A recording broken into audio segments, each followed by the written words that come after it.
Bonsoir Paul Jacob. Alors, Bonsoir. nous sommes à 5 jours du premier tour. J'imagine que vous avez hâte que cette campagne s'achève. J'aurais surtout eu hâte qu'elle commence, c'est-à-dire qu'il n'y a pas eu de campagne. En réalité, il y a eu des invectives, des attaques, mais il n'y a pas eu de débat de fond. C'est tout de même très triste. Par exemple, hier, nous étions au Club de l'économie et on a entendu une litanie de platitudes. J'ai essayé de parler aux chefs d'entreprise, parce que je crois que d'abord j'ai été chef d'entreprise et que je connais un peu le sujet, et de sortir des lieux communs. Il n'y a pas eu de campagne. Il n'y a pas eu de campagne parce que notre bilan était difficile à attaquer, notamment par une partie de ceux qui l'attaquent aujourd'hui, mais qui l'ont voté. Donc voilà, il n'y a pas d'idées nouvelles, il n'y a pas de...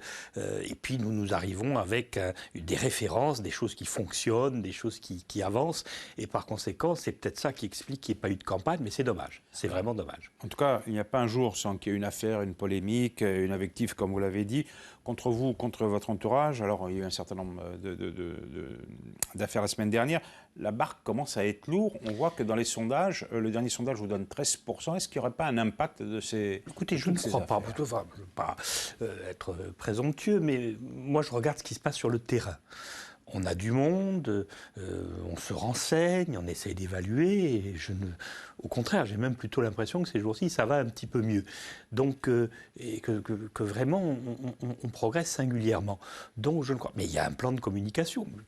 Il a sûrement, sur quelques personnes, son effet. Il est effectivement efficace. Maintenant, vous dites les affaires. Il y a une affaire me concernant, je le rappelle. Le reste. Non, mais il y a eu l'affaire du Civadec, la plainte de Roger Pantalacci, tout ça, c'est du pipeau. La plainte de Roger Pantalacci. Excusez-moi, je vais être cruel.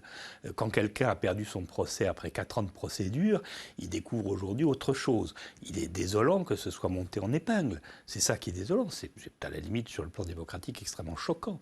Donc, en réalité, c'est un plan de communication, il n'y a rien d'autre. Sur le fond, c'est aussi fait pour masquer l'absence de projet. Et puis, quelques questions fondamentales. Est-ce que vous êtes français?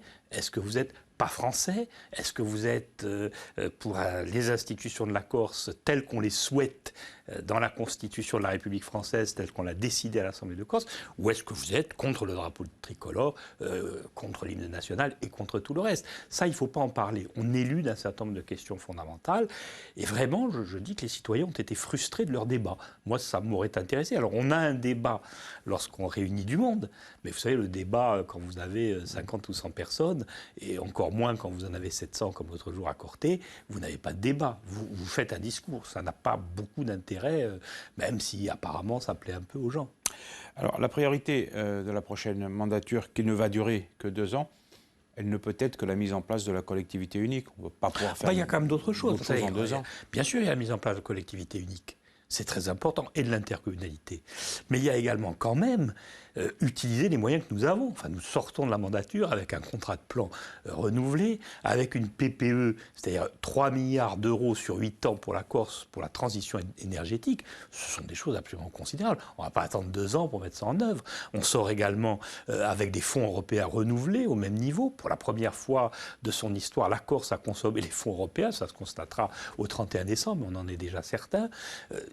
On ne peut pas laisser les choses en l'état. On a les moyens, avec cela, de passer avec les entreprises un véritable contrat d'économie productive. C'est-à-dire, on a les moyens de leur donner de la formation, on a les moyens de solvabiliser. Là, vous vous rendez compte, 3 milliards d'euros sur 8 ans, rien que pour la PPE, c'est considérable. Donc, il y a beaucoup à travailler là-dessus pendant la mandature. Il nous reste 50 secondes d'émission. Si vous gagnez, vous poursuivez la même politique, vous ne changez rien, y compris au fonctionnement de l'Assemblée ?